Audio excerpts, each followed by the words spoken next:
In this video, we're going to show you how to replace a spark plug on your Volkswagen Passat. This is located on top of the motor. Let's get started.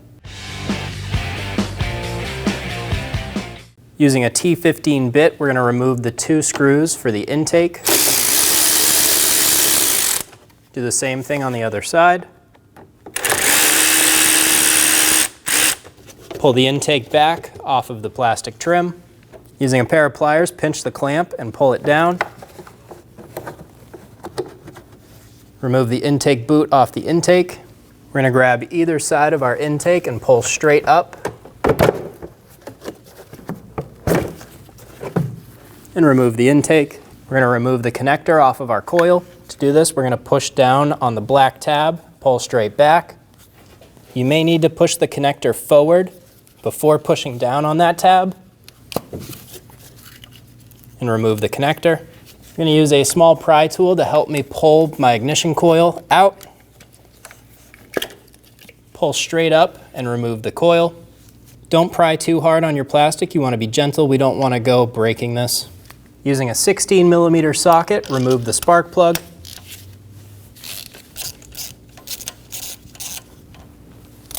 Remove the spark plug.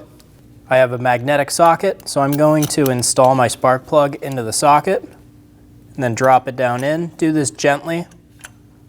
Get it started by hand. Snug it down. Torque the spark plug to 18 foot-pounds.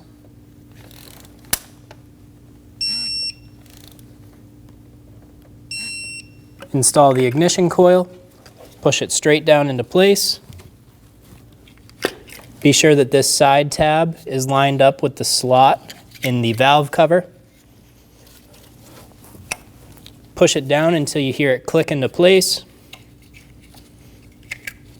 Install the connector. Push until you hear a click. If you don't, give it a pull. Make sure it's locked on.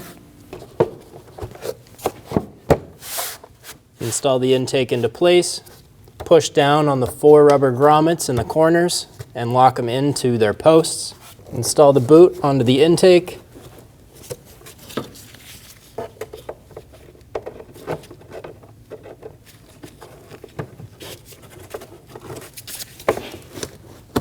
Be sure that it's fully installed.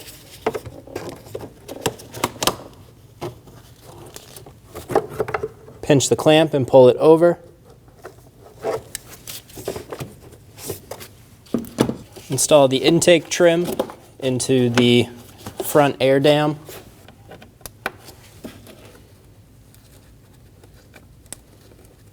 Get the screws started on either side.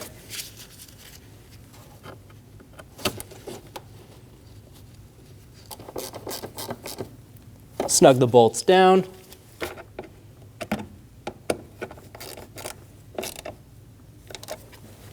And you're good to go. When only the best will do, demand TRQ. The only company that lets you view before you do. TRQ is committed to offering the highest quality aftermarket auto parts that are engineered for peace of mind. Thanks for using and viewing with TRQ.